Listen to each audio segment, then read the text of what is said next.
Assalamualaikum warahmatullahi wabarakatuh. Jumpa kembali di pemrograman web. Pada video kali ini kita akan membahas mengenai penyimpanan data di PHP.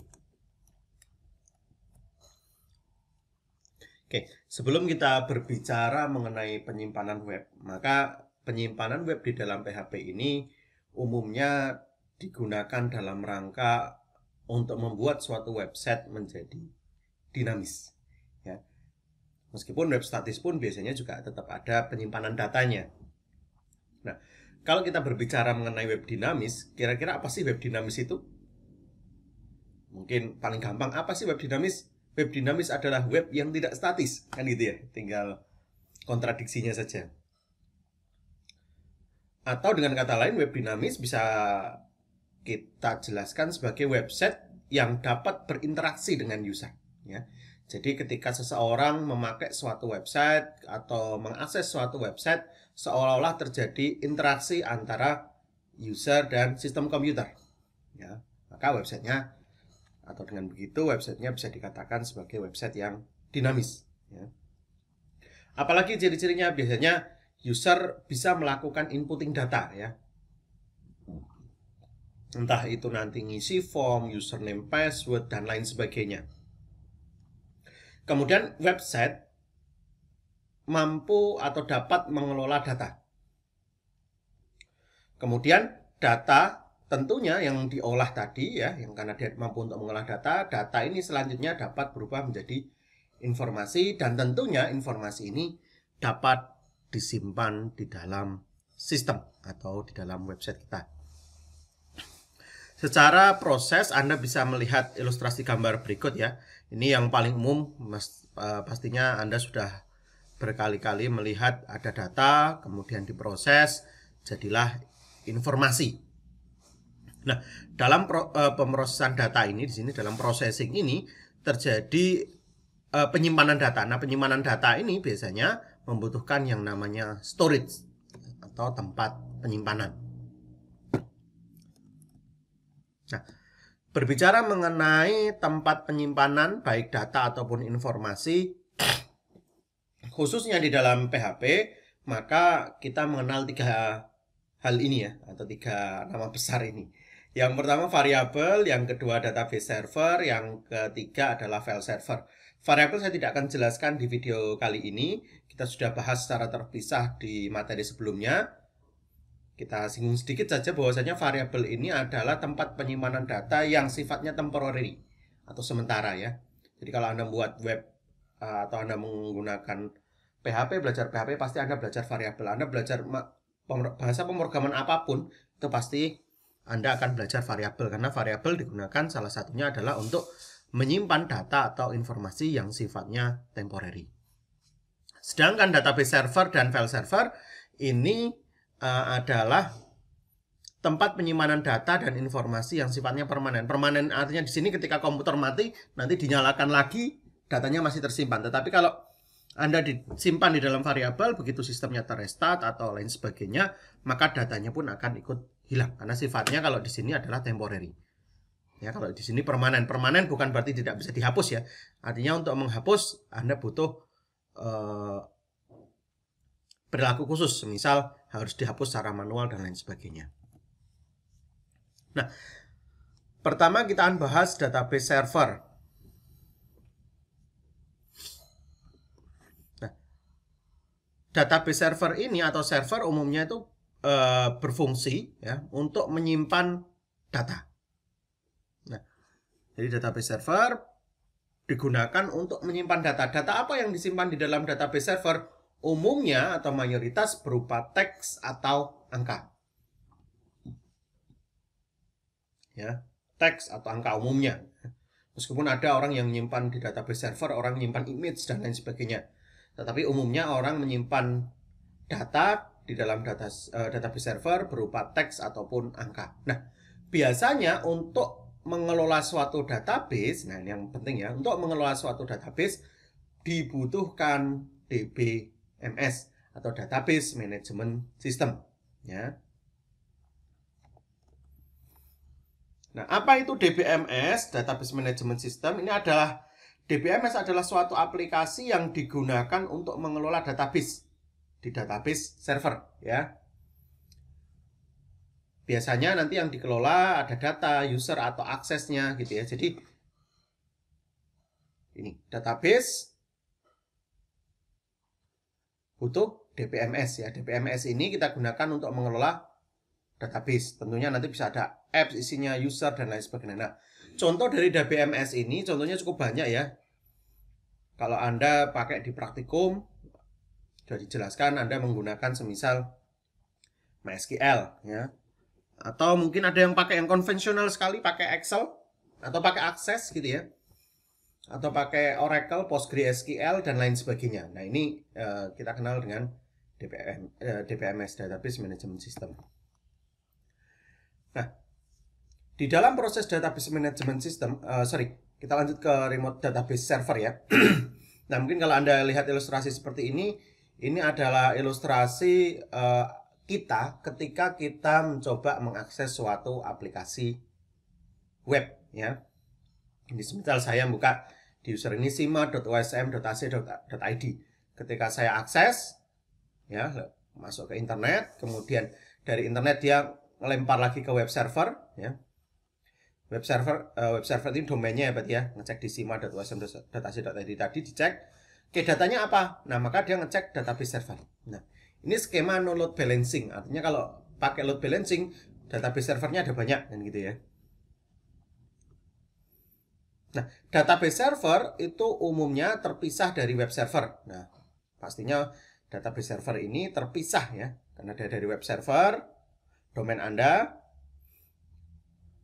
kemudian dia ngecek datanya di database server. Dan database server ini terpisah dari web server.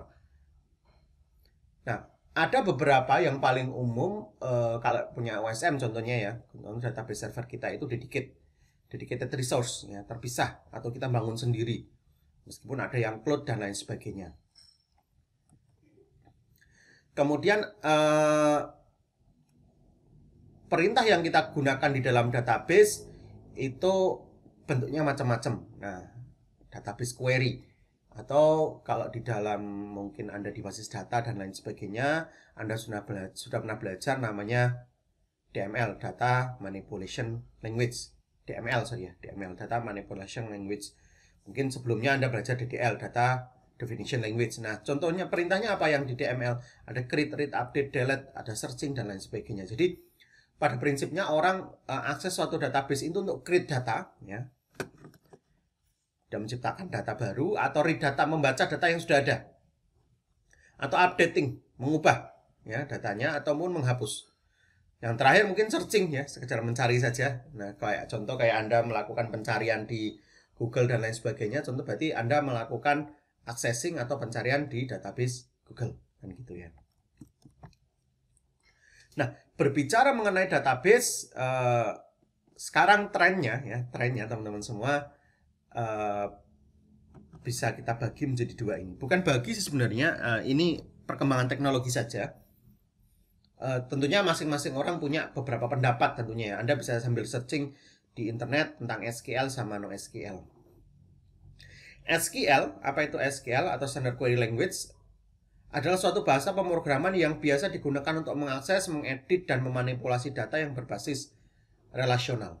Jadi SQL dan NoSQL bukan berarti NoSQL itu bukan SQL tidak ya. Tetapi secara konsep saja dia berbeda. Konsepnya berbeda ya. SQL di sini ataupun NoSQL sama-sama database, sama-sama pengakses database di sini ya. Sama bahasa pemrograman yang biasa digunakan untuk mengakses suatu data ya. Bedanya kalau SQL itu datanya berbasis relasional. Jadi modelnya relasi antar data, ada tabel-tabel relasinya seperti apa dan lain sebagainya. Sedangkan NoSQL atau Not Only SQL dapat diartikan sebagai sistem manajemen database yang bersifat tanpa relasi. Jadi kalau SQL harus ada relasi, berbasis relasi. Kalau NoSQL dia bersifat tanpa relasi. Nah, NoSQL ini muncul berbarengan dengan atau seiring dengan tumbuhnya data yang sifatnya tidak relasional, tidak ada terkaitannya, baik data biasanya berupa dokumen, gambar, dan lain sebagainya. Nah, artinya di dalam NoSQL ini, dia dapat mengelola database dengan skema yang lebih fleksibel sebenarnya.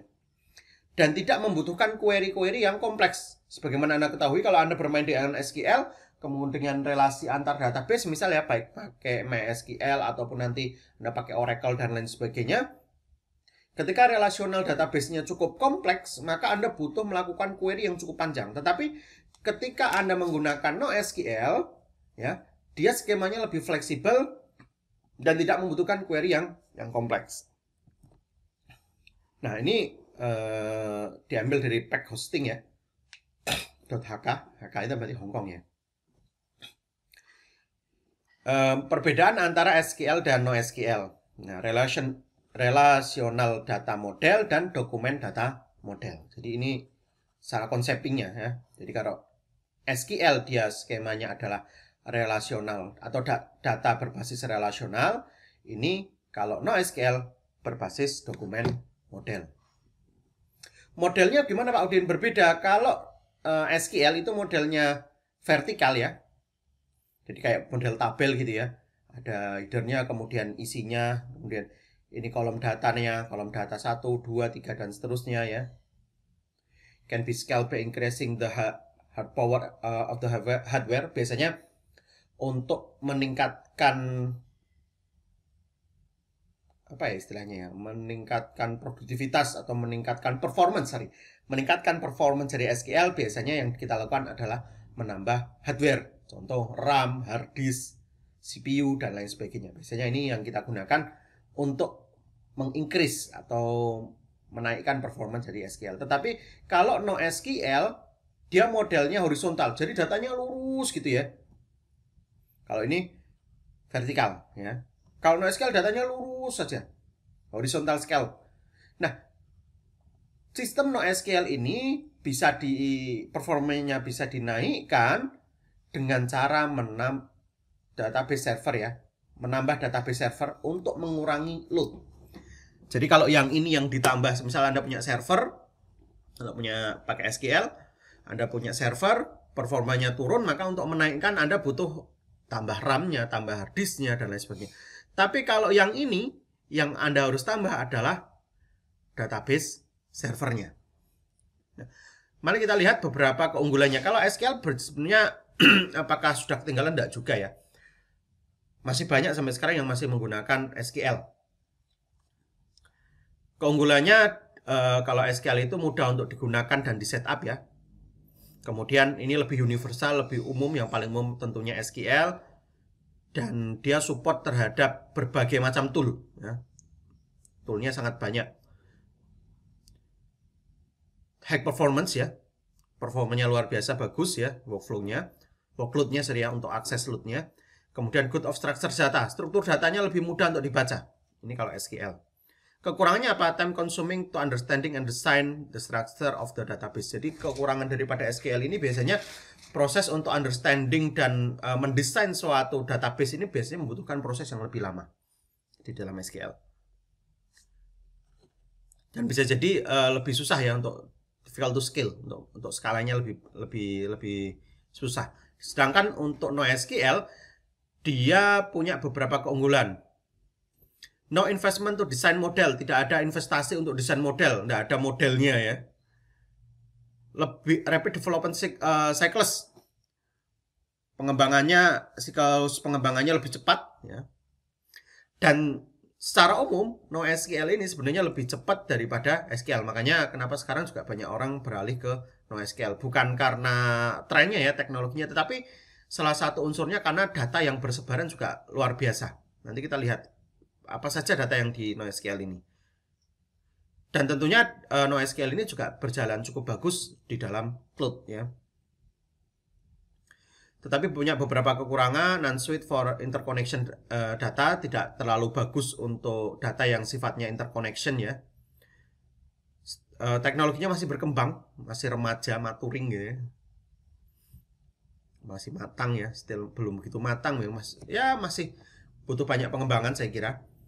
Can have slower response time. bisa terjadi kadang-kadang di dalam NoSQL respon time-nya melambat. Nah, ini yang tadi saya sampaikan. NoSQL ini banyak sekarang dipakai di beberapa aplikasi seperti game ya. Sosial media, kenapa sosial media? Karena sosial media itu datanya tidak terstruktur. Orang nge-tweet, misal Twitter, Facebook itu kan datanya macam-macam ya. Orang nulis bisa sembarangan dan lain sebagainya.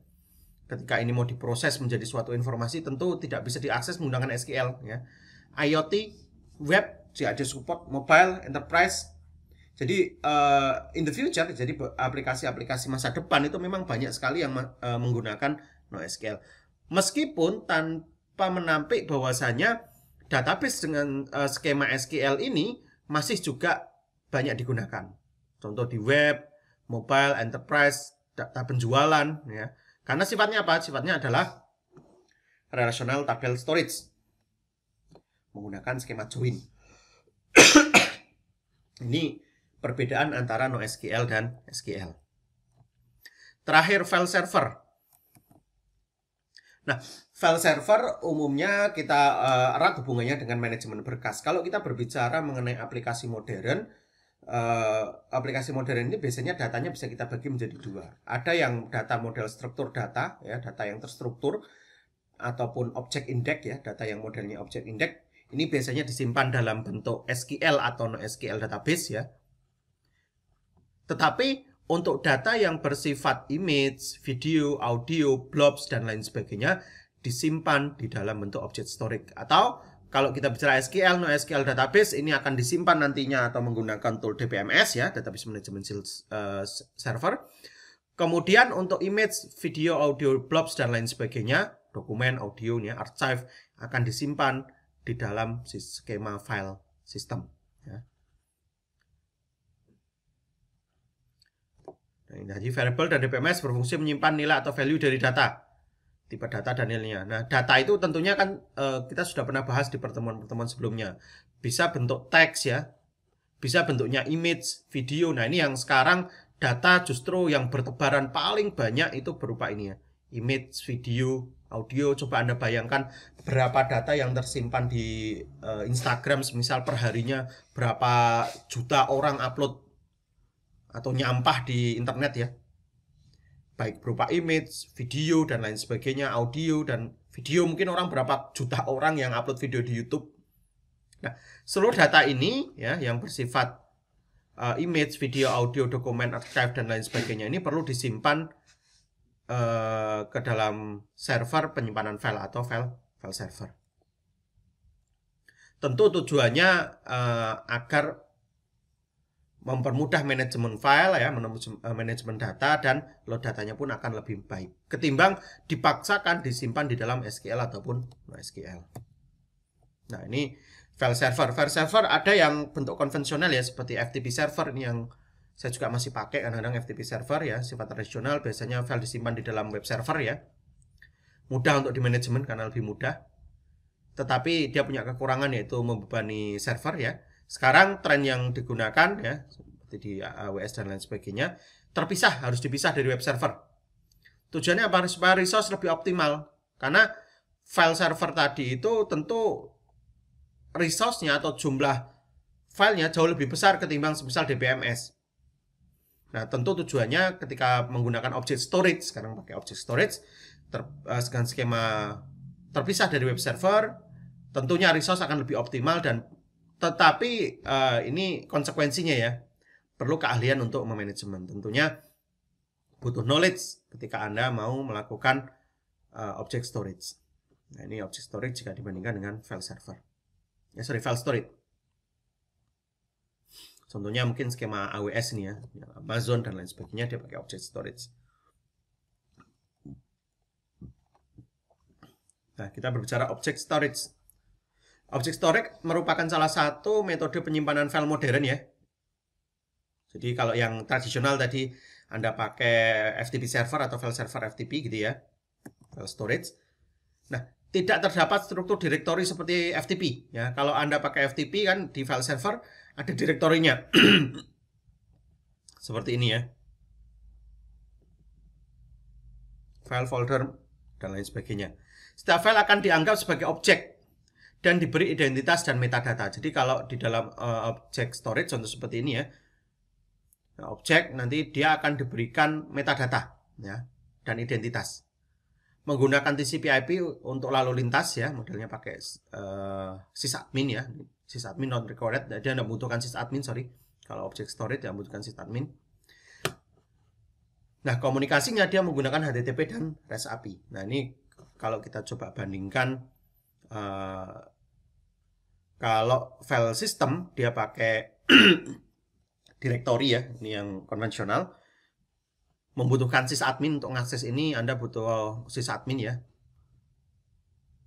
Untuk for integrity and scalable, untuk mengakses, untuk mengubah dan lain sebagainya.